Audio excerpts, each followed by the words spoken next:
right, guys, news coming down the wire. Some massive, massive news. And I have a very special man back here on the program to react to some crazy news. And Jon Jones retiring. What's going to happen? We break it all down as we are at the end of a crazy UFC Baku. John Morgan, before we get into this whole Jon Jones situation, not a bad performance for a few of the boys at UFC Baku, huh? A few familiar names from your neck of the woods. Yeah, no question about it, man. I mean, got a chance to have it on in the background today. An afternoon show for us here in the United States in Las Vegas. Not bad, but I was super, super proud to see Nazim Sadikov and Nicholas Mota go at a couple CFFC vets that threw down. I mean, might honestly be on some fight of the year lists, and both those guys took home $100,000 each, getting fight of the night and performance of the night money. So happy for those guys. It was funny. I actually happened to be sitting at the UFC Apex in the audience on my birthday behind Nazim Sadikov when he was first talking about the UFC going to Azerbaijan and how important it was for him to be on the card and how much it meant for him. And then, of course, Nicholas Mota, a former champ at CFFC as well. And, man, I thought Nicholas Mota looked fantastic as well. Like the aggression, it really looked good. One of his better performances, and he came up short. I know he's heartbroken, but when you get that extra $100,000, you got to love it. So, yeah, as a CFFC general manager, that was a highlight for me, man, a hell of a fight. But then this crazy news happened, man, that I was definitely not expecting to get on this Saturday afternoon in Las Vegas. All right, well, let's set the tone right here. Let me show everybody the video in case you missed it. And what I love about this, we'll talk about it in a second, but UFC sharing it on their main page. Have a look at this, everyone who is just getting caught up with what's happening. Jones called us last night and retired. Jon Jones is officially retired. Tom Aspinall is the heavyweight champion of the UFC. Jon Jones called us last night and retired. There it is there. Unbelievable stuff there. Someone asked him about what's next. Dana White mentioned Tom Aspinall going to be there for International Fight Week, IFW. They'll be figuring out what's next for him there. But just the fact alone, John, that the UFC chose to cut that one bit of video out and highlight it on their social media sends more of a message than really anything, right?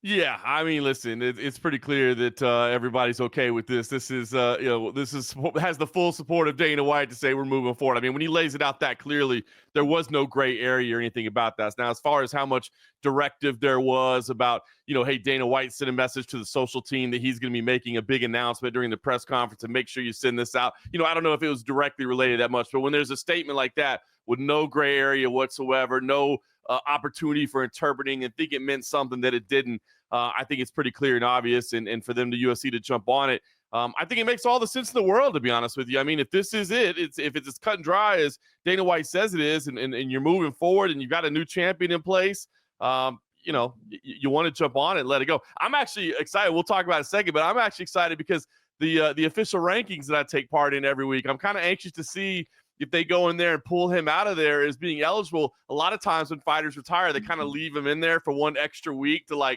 figure out where they end up at the end of it. I'm kind of anxious to log in this week and see if he's even listed in there, if they pulled him out of the rankings entirely. So how does that work? So can the UFC just pull him out of the whole thing? Yeah. So basically, as far as the rankings go, we get a list of eligible athletes, and it's basically everybody on the roster. There's very rare situations. I think right now, Jack Hermanson is one that we're told we can't vote for right now because of the time that he's been out right now. Caitlin Sermonara is somebody who's still on the roster. Caitlin Chukagian, as she was previously known, but is out for a lengthy time. So there's very few exceptions. It's pretty cut and dry overall. But yeah, sometimes we just log in and there's a name missing, and all of a sudden you go, oh, well, I guess that person has been released from the UFC this week. So anxious to see what that is when the rankings open. Hey, by the way, just on that, what do you make of Dana White being like, the rankings aren't good, we're going to get AI rankings, blah, blah, blah, blah, blah. As someone who's involved in the rankings yourself, that must be a bit of a bummer sometimes when you hear that, because people don't understand, it's a hard thing to do. It's not an easy thing to do. No, look, it's not. And listen, but I never take it personally. You know what I mean? I put a lot of effort into my, particular rankings, but I understand, and this is no disrespect to anybody else that's in the rankings panel. But one of the reasons I wanted to take part in it, I was never allowed to take part in it when I was at MMA Junkie. Our bosses there would just say, hey, no, you can't participate in it. Despite the fact that we were allowed to participate in the Bellator rankings when those were a thing for a while, which I always thought was a little weird. Why can we take part in one and not the other? But neither here nor there. But that's one reason I wanted to be a part of it, was to say, hey, listen, at least I have some expertise. And, I don't know if I've ever had a chance to show you the system that I use, but I mean, I have like a spreadsheet where I keep track of everything. I keep 3 years worth of updates side by side of records so I can see everything, because I like to see the comparison visually side by side. But I get it. And again, this is no disrespect to anybody else on the panel, but there's a lot of people that do participate that, I'll be honest with you, I'm not particularly familiar with. And you clearly know how long I've been involved, in this and on the media side. And so that concerns me a little bit. So I get it. I totally understand it. I do agree that it's not the best system possible. And I actually don't think AI is the worst system possible, at least having something, just because, the computer has so many data points they can analyze. I don't know if it's true AI, so to speak, but just, having a machine assist, because I think sometimes you see rankings where it's like, well, hold on, so-and-so beat somebody like 24 months ago. Why are they ahead of them? And it's like, oh, yeah, well, the panelists kind of forgot about that result. So to be honest with you, I don't hate the idea. I do think there needs to be some human involvement with, just because if it's entirely machine-based, sometimes there are situations like that where you're like, well, wait a minute, but they had a head-to-head result 18 months ago. That person should still be in front of them, even though the machine has them above them, that sort of thing. So I don't take personal offense to it. I agree it's not a perfect system, and I like to see the fact that they want to tweak it. I do think the last thing I heard is that maybe there's going to be 2 sets of rankings, like a machine ranking and a human ranking. And I think that's a little bit confusing. Like, oh, he's number 7 and number 12. I know for years and years, like here in the United States, we had like college football that had like multiple different rankings, and it just never made sense why they have multiple. So I hope they can get down to 1. But yeah, I never took personal offense to that. I do think it's something that can certainly be improved. Well, let's go back to Jon Jones here, because it'll be fascinating to see what they do there. That's really going to send a message. But we've been in this cycle now for a while, John. We saw a man who did it right in GSP, right? He won that middleweight belt. He retired, he vacated, he moved on. Even though he made promises that he may defend it against Did he do it right? Did he do it right? He got rid of the belt straight away. He didn't go away with the belt. Yeah. He didn't promise anything else. After he was done, he was done. Maybe not the best situation for Robert Whittaker and some of the other guys in the division, but at least there was sort of more of a clear path. Jon Jones here wins the belt. We think it's going to happen. He alludes to it happening. He plays these games, and now he's retired, and it's not happening. I mean, it's kind of mind-boggling, isn't it? Because for a lot of us, we thought, well, this is just negotiation. This is just Jon Jones trolling everybody. But this is legit. Like, this fight, as far as we're concerned right now, is not happening. So let me ask you this. In terms of legacy and people's perception of Jon Jones after this whole thing didn't actually come to play, with all this discussion, the ups and downs, how much damage do you think it makes in people's eyes when it comes to Jon Jones? It feels like a lot of people are like pretty angry with Jon Jones after all this.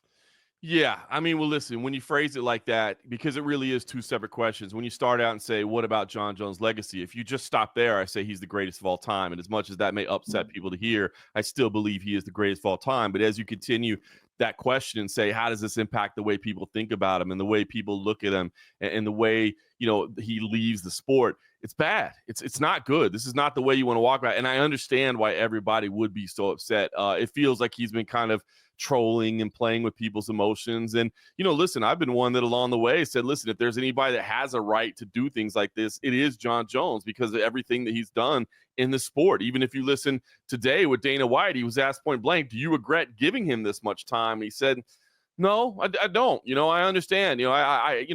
He has accomplished so much and he's done so much that I felt it was only right to give him this time. So, I have defended him to some degree along the way and said, listen, if the guy wants to fight once a year, if he only wants to fight in Madison Square Garden, if he only wants to fight this fight for X amount of dollars, I get it. If anybody else has demanded a right or has earned a right to make demands like this, it's Jon Jones. But this is going to leave a bad taste in everybody's mouth. It really will. And I completely understand that. And if you're a newer fan of the sport, if you're a post-pandemic era fan of the sport, if you're, the last couple of years and you didn't get to see the run and you didn't get to see this young early 20s, gentleman just tearing through former champions and just making it seem like he was in a class by himself, I can understand why people might go, why does anybody have any reverence for this guy whatsoever? This has been a horrible way to leave the sport. So, I definitely think it's going to impact the way people remember him. I think it's definitely going to impact the way people even weigh what he did as a heavyweight.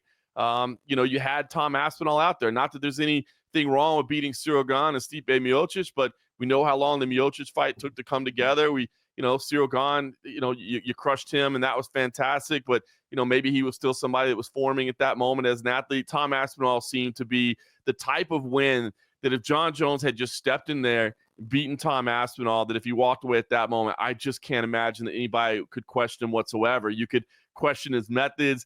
You could question, his attitude and the way he handled things. But had he gone in there and beaten Tom Aspinall, regardless of how you feel about him, there's just simply no question. Now, you leave some questions in there. To me, still the greatest of all time. But I don't know that he could call himself the most beloved of all time. That's for sure.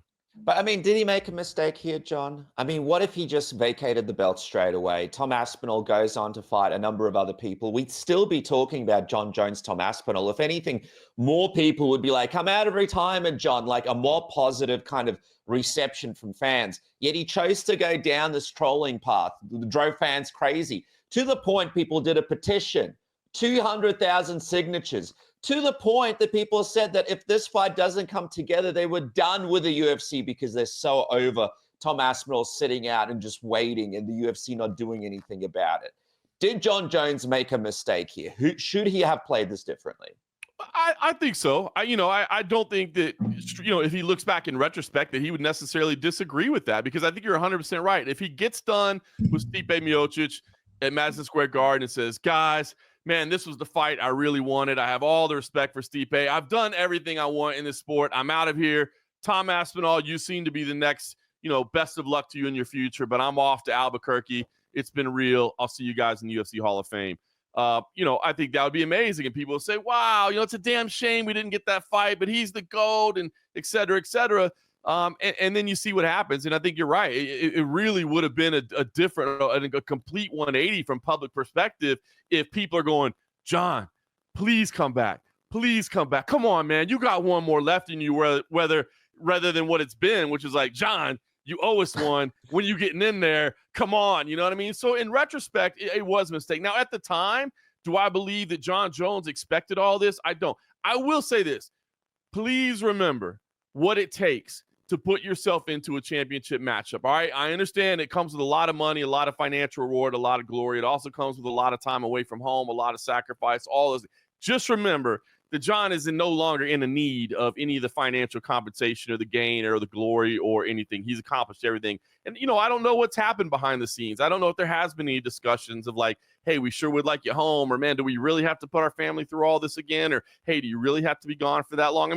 There's a lot more that goes into booking a fight and taking a fight than just showing up on the night of the fight and throwing hands in a cage. And I think it's important that everybody does remember that. This is an all-encompassing thing, especially when you're somebody like Jon Jones, right? Who Jon Jones has become over the years very meticulous in the way that he prepares and the way that he it's not like he's just willy-nilly, let's go, let's show up and throw down a fight. I'm Kevin Holland and I fight just anybody, anywhere, anytime, let's go. So it is a big commitment. But in retrospect, you are 100% right. If Jon Jones thought on November 16, 2024, that there was a possibility he was never going to fight again, he should have just walked away right then. And I think public sentiment would have been entirely different at this point in time. Yeah, got away from home. The guy was in Thailand doing Russian tough, John. I think he's got some time under on. If you're in Thailand doing Russian tough, you got plenty of time on your hands and under your sleeves. Thailand, it was a business trip only. There's a lot. Thailand is a very serious place. You're there for business only. There's not as far, everything. I've never had the scooters. I've never had the chance to go to Thailand, but from my understanding, everything I know about Thailand is it's pretty much just, you wake up at 9, you go into the office, you leave at 5, you go home, Bible study at 6:30. Bed at 8 p.m. And that's really all there is to do in Thailand. So, it's I think you're kind of reading into things there a little bit. Substitute Bible studies with ping pong shows and you're hitting the nail on the head. Let me just quickly ask you this. Dana White, the ultimate negotiator, always coming out on top of every negotiation. You've been around the sport longer than me. You know Dana White better than me. He came out here. He said, Jon Jones is the greatest of all time. He alluded to this fight happening. He alluded to thinking that this was going to happen. Negotiation, and he didn't remove the belt of Jon Jones. He made Tom Aspinall have this ridiculous situation where he's like the interim champion sitting around. In hindsight, did Dana White give Jon Jones too much negotiating power? Did he play this wrong? Usually he never does this for anybody. Did he play this whole situation wrong? Did he give Jon Jones too much leverage in this situation? I don't think so. I think this alludes to when you hear Dana say sometimes, if a guy doesn't want to fight, he doesn't want to fight, right? Jon Jones has been, Dana White and Jon Jones have been doing business together for 16 years now at this point, right? And I think, Jon said it himself, like, what are you going to do? Strip me? Like, oh, never had that done to me before. Like, how about I just hand it back to you instead and save you all the trouble? You know what I mean? So it's like, what was the leverage that the UFC had over Jon Jones? And, that's what's interesting when guys get to certain situations in their career where it's like, look, I've got all the money I need in my life. We've heard Jon Jones sit back and saying, not only is he financially set, but he's continuing to make a lot of money in his current situation. So he's got that. He's got all the accomplishments on the wall that it's like, come on, man. I mean, can you really question the greatness? I mean, again, not to say that you can't question the reputation, but if you take everything outside of the cage and just focus on what happens inside those 8 walls, you really can't deny what Jon Jones has accomplished as a mixed martial artist. So what leverage would you have over Jon Jones? Like, okay, well, we're not going to give you the money that you're not going to get by stepping in there anyway. We're going to take the belt that we've taken from you multiple times anyway. Like, what leverage was there? I think Dana White played this the way he had to, which is, hey, man, take your time. We're here for you. We're not forcing this out of you. We got a big check waiting for you. You know what the fight is. You figure it out on your terms. We'll make it happen the way you want to make it happen. Everything that I had heard, for the past few months is that the target was Madison Square Garden. That's where Jon Jones wanted to retire. Instead, he retires at a press conference in Baku. Well, Dana White could have said, Tom Aspinall is the real champion. We're going to put him up against. How Dana White does this thing. He could have just moved on, and the focus the power wouldn't have been with Jon Jones. Let me ask you this, John. Between UFC 200 and this situation, what do you think is worse for Jon Jones's legacy? Remember UFC 200. For people who don't realize, we were all there actually. Last second, he had to pull out. It was a brutal situation. We're supposed to fight Daniel Cormier. Anderson Silva stepping in last second. That's an interesting question. I mean, listen, that stuff happens, right? I mean, you can mention UFC 200. You can mention UFC 151. The fight that didn't happen, and I know that Dana puts that one on Greg Jackson. But then he came back, and that's the thing about this sport is it's kind of what have you done for me lately, right? So at the time, it seemed like the most incredible, crazy, wild thing that could ever happen. And then he comes back and he racks up more accomplishments and more victories. And you start saying, I mean, you just said it. You asked the question, and you were like, well, let me make sure everybody remembers what I'm talking about when I say UFC 200, because you might not remember exactly what happened here. Nobody's going to forget this unless he comes back. And listen, Jon Jones could still come back. I mean, Jon Jones could say he's retired, and look, I'm not trying to, drag that out here any longer than we have to, but Jon Jones has got a little bit of an ego, and Tom Aspinall comes out, and oh my gosh, how many interviews is he going to do during International Fight Week? And oh my gosh, how proudly is he going to be walking around Las Vegas with that championship belt? I mean, Jon Jones, certainly, obviously has an ego like anybody else in the sport, and so there's not to say that he couldn't ever be enticed out of it, but to answer your question directly, I would say this, you know what I mean? And again, I think it's so important to differentiate between, what he accomplished as a fighter and how he'll be remembered. I mean, I was honored to follow the career of Ronda Rousey very early in her career, right? I mean, got the opportunity to call her as an amateur, was telling everybody, like, you're not going to believe this woman, man. She is crazy and insanely talented. And then saw the meteoric rise and got to be there for all these amazing moments. And, so, I mean, the legacy of Ronda Rousey, and I've said this forever, you cannot go back and rewrite history and try to minimize what Ronda Rousey brought to the sport. If you do, you're lying to yourself. You're making a mistake. You can't deny what she accomplished, but the way she walked away from the sport left kind of a sour taste in everybody's mouth. And so people have tried to rewrite the legacy. And I think what's happened over the course of the last, year or so has probably done similar things to Jon Jones, where a lot of people are going to sit around right now and they're going to have a really bad taste in their mouth about the way things unfolded, and they're going to try to rewrite history. I get it. I understand it. I understand what people are going to think at this point, and they're, they have that very right to feel that way. But I don't think you can take away, who he is overall. Does Jon Jones come back? If you don't know anything, but from what you know about Jon Jones, what's your feel on it? Does he come back? Do we still get him fighting Tom Aspinall down the track? I mean, there's nobody else but Tom Aspinall that I could see right now. Things can always change, right? But there's nobody else other than Tom Aspinall that has not only that incredible skill level, that incredible athleticism, but also that incredible ability on the microphone, that incredible enthusiasm, all that X factor about him as well. I've loved the way that Tom Aspinall has approached this from the very beginning, right? I mean, never talked trash about Jon Jones, just always said, I think he's the best, and I want to be the guy to beat him one day. You know what I mean? And so if Tom Aspinall can keep racking up victories, and I mean, Tom Aspinall will never have to mention Jon Jones' name again because he will be asked about it over and over and over and over. And it'll happen in and around every fight for the rest of his career until, Jon Jones is in an old folks home or something. You know what I mean? They'll be talking about it. So, right now, as we sit here, I would not rule out the possibility of it. Could it have been Jon Jones just saying, listen, man, I thought it was going to be November. I felt like Madison Square Garden was the spot, but I got to be honest with you right now. I'm on this serious business trip in Thailand. I'm doing Bible study a lot, and I just don't think I'm going to be ready for November. And the UFC says, fine, but at that point, we got to strip you. Oh, well, you don't have to strip me. I'll retire. You know what I mean? There's all this little dance of little subtle, whatever. Handle it however you want to handle it. It's not like the UFC had some fantastic package put together tonight to promo, like, let's roll out to the Azerbaijan crowd of the amazing career that Jon Jones had. And maybe we'll see it next week here in Las Vegas. I don't know. But I would not rule it. I'm not ruling it out. I'm not ruling it out. It's interesting because tomorrow UFC is doing the big boxing press conference. I think Canelo and Dana White in New York. So I feel like the UFC wanted to quickly get this out of the way today so they could focus in on the boxing tomorrow, although everybody at the boxing is going to be asking about this. It's going to be a fascinating back and forth there. Tom Aspinall, by the way, for people wondering, last fought Curtis Blades the 27th of July, 2024. So almost out for a year waiting for this thing to happen. Looking at the heavyweight rankings right here, John, that you'd be very familiar with because you're a part of the system and putting them together. We've got a couple of interesting names here, but really one probably that stands out right now in the division, Cyril Gane, the fight that everybody thinks probably should happen if this Jon Jones fight didn't happen. Now it's not happening. Do you think Cyril Gane is still the number one sort of running person here to potentially get this Tom Aspinall fight next? Or is there someone else in there that you like an Almeida or something like that? I mean, no, you got to start at the top, right? I mean, you got to start at the top right now. Cyril Gane does have the back-to-back victories. He does have the win over Volkov, who had a nice little run together before he had that loss. Sergey Pavlovich, obviously a dangerous guy, but he lost to Volkov and Aspinall. So how are you going to go with him right now?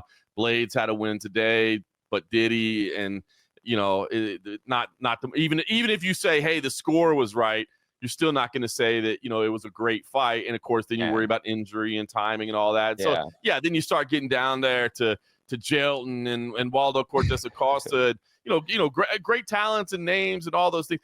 And I will say this, I mean, that is it's not a good thing, but if there's one good thing about this situation, this drawn out, kind of played out process, I don't feel like it's a situation where, like, let's say this had been the welterweight division, right? And it's Jack Della Maddalena or Bilal Muhammad who's been sitting there for a year, and you're like, what are you doing, dude? We've got like Sean Brady, we've got Shavkat, we've got Leon, we've got Usman, we've got Gary, before the loss, we've got Buckley, where you'd be like, guys, what are we doing? I mean, if there's a positive in this, if there's a silver lining, there was one fight to make, and it was really the only one fight that anybody was calling for. And so we lost that one fight. And of course, for Tom Aspinall, it's a damn shame. I mean, it really is.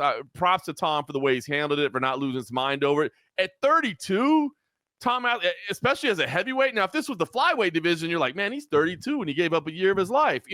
At heavyweight, those guys could be fighting till he's 40, 45. So if you're looking for silver lining, it's that, look, I don't think we lost a lot of fights along the way that we felt like we just had to see. We lost one.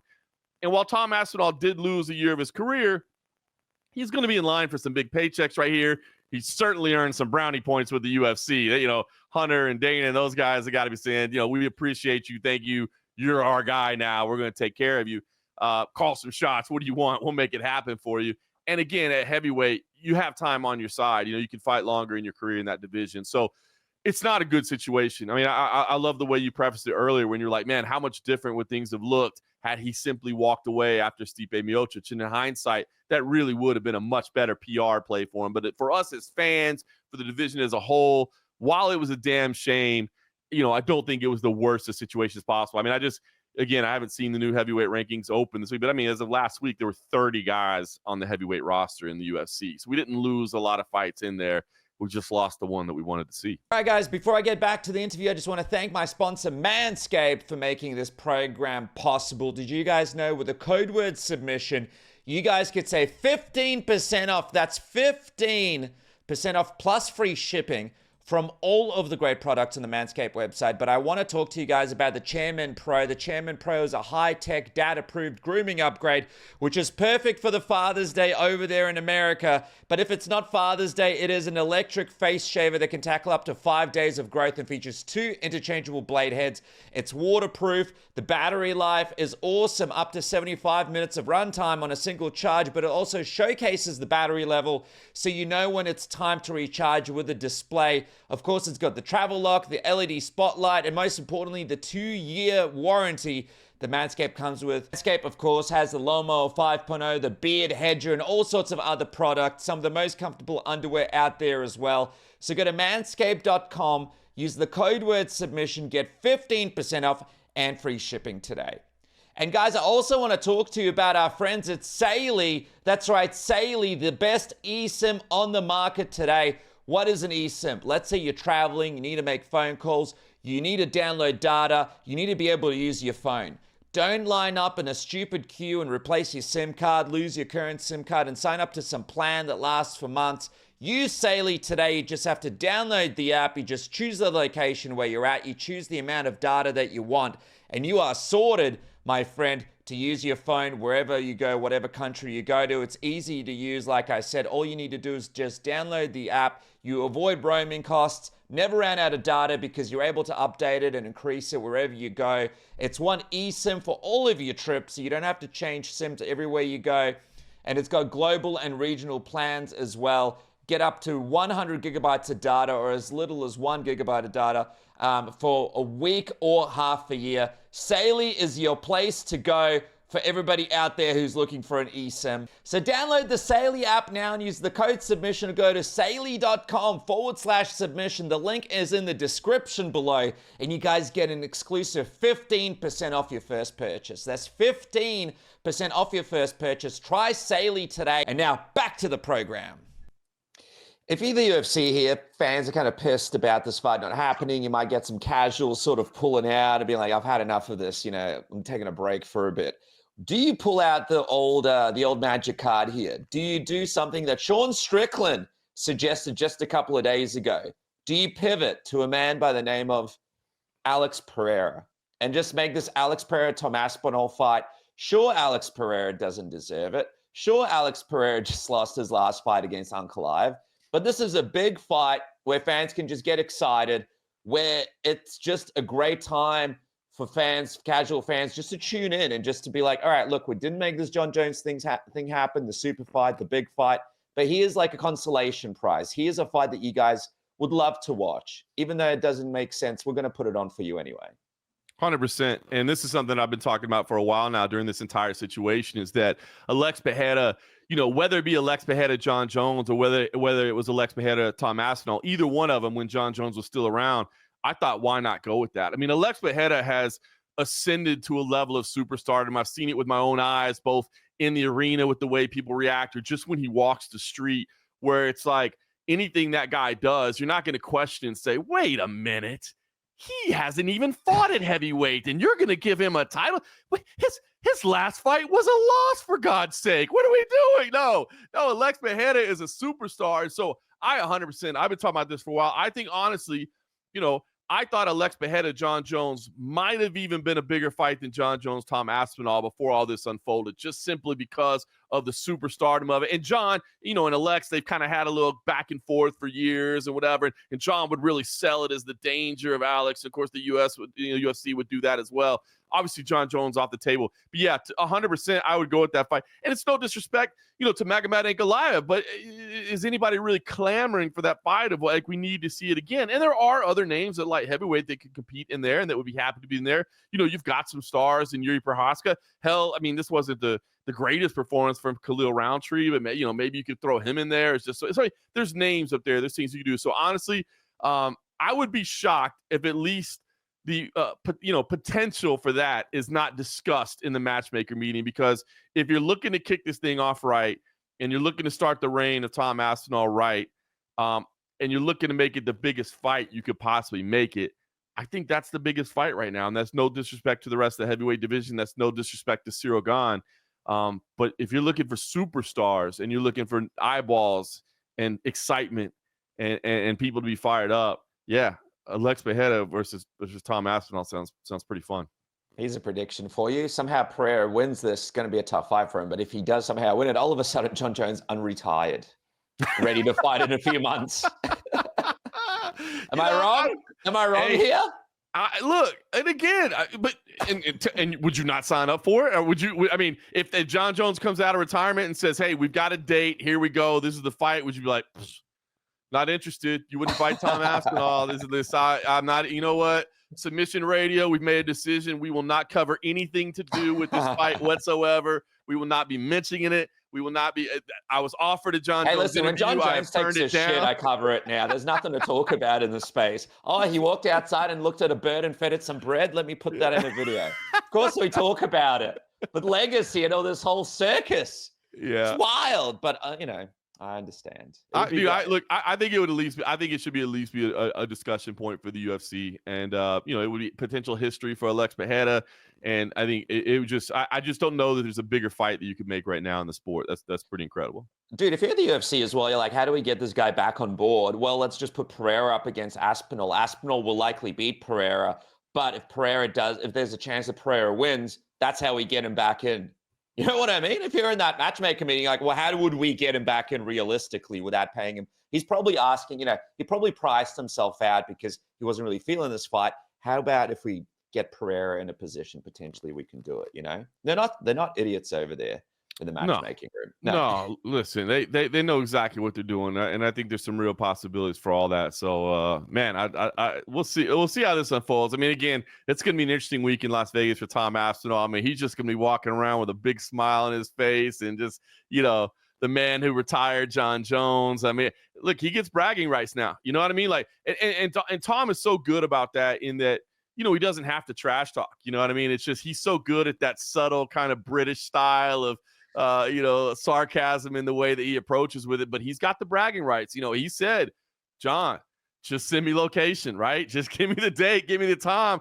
I've been waiting for you. I've been right here for you. I went out and defended the interim belt just to prove that I was the guy, and you still didn't want to come back and fight me. So, I don't have to say anything. I think all these people in this room right here can say it for me. He's got all those bragging rights right now. So there's a lot going in his direction right now. And who doesn't want to cheer for Tom Aspinall, man? That guy's just he's a fun athlete to watch, and he's a fun athlete to listen to on the mic. He's got a great backstory as well. So, the show moves on. What's weird? Right, does that make Tom Aspinall? We always talk about, and again, I don't like sometimes the narrative that there's not superstars, because I've seen this cyclical thing happen over and over and over where stars get replaced. Yeah. But does Tom Aspinall's star get boosted simply by the fact that Jon Jones walked away? And now is he the guy that Jon Jones was scared to fight? Does his superstardom rise simply because Jon Jones wouldn't fight him? In the three scenarios of Aspinall winning, that would be the biggest scenario for him all, right? If he beat Jon Jones, because, man, that would just set him up forever. But if he lost against Jon Jones, well, this is definitely a scenario that's better than that. I retired him without even fighting him. I mean, that fight is competitive. We still don't know what would have happened. So in terms of conclusions for Tom Aspinall, even though he sat out and all of this happened, man, like he said, retired him without even fighting him. Unbelievable stuff. John, as we wrap up, you'll be on the ground for International Fight Week. You'll be doing your thing, asking the first question. What are we looking out for from you in this upcoming International Fight Week? I'm just going to try to be everywhere, man. Sometimes fight weeks I'm not around as much as I can be, especially in Las Vegas, because I like to spend time with my kid and my wife, but they're still down in Mexico visiting family. So I'm going to be everywhere. I'm going to be doing as much as I can. I'll be out there. So if somebody's out hanging around, come say what's up. I'm going to be at UFC BJJ. I'm going to go to Power Slap. I'm going to try to be at everything I can be this week and just make the most of International Fight Week and hopefully see some of our international friends I haven't seen in a while. So, looking forward to it. And then that'll be my last week of free time for a while, because we got a busy CFFC schedule in July. We've got one event officially announced, but we've got 2 more that we've been teasing that you're going to have some announcements for. It's going to be a very busy July, so definitely looking forward to it. Beautiful, man. Watch this space. John Morgan, thank you so much for joining me. I appreciate you. Can't wait to see all the good stuff coming out next week. Thanks for joining me here on Submission Radio.